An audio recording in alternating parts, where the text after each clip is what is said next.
Саламатсыздар ма? Бүгін мен сіздермен корейский салаттың ең оңай дайындалу жолымен бөлісемін. Мінекей 3 морков, 1 приправа чим-чим аламыз.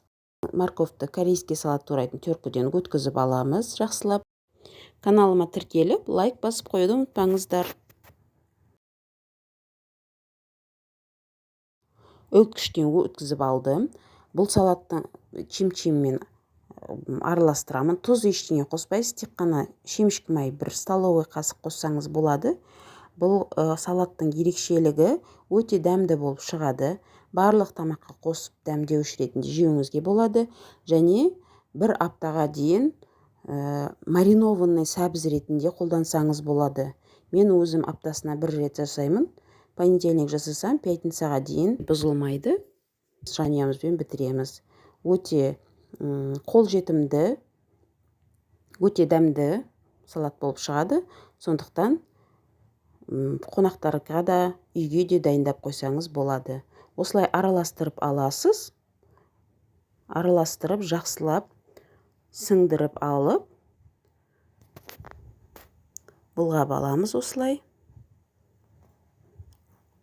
Шемішкі майды қосқанның себебім, өйткені сәбіз, қызылшаға сұйық май қоссаңыз, Е витамині көбірек бөлінеді. Оны сіз біледі деп ойлаймын. Сондықтан бұл салаттың денсаулыққа да өте пайдасы зор. Балдар да сүйсініп жейді. Міне осындай болып шықты, жақсылап араластырғаннан кейін. Осы араластырған салатымды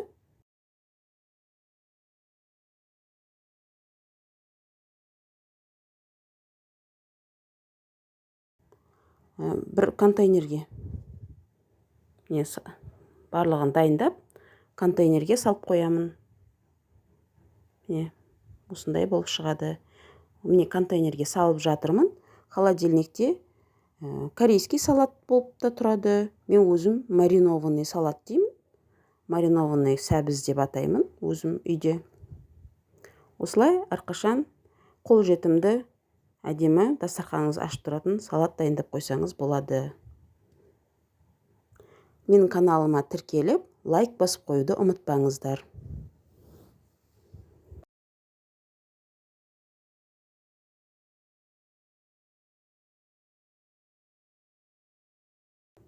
Қарағандарыңызға рахмет, сау болыңыз.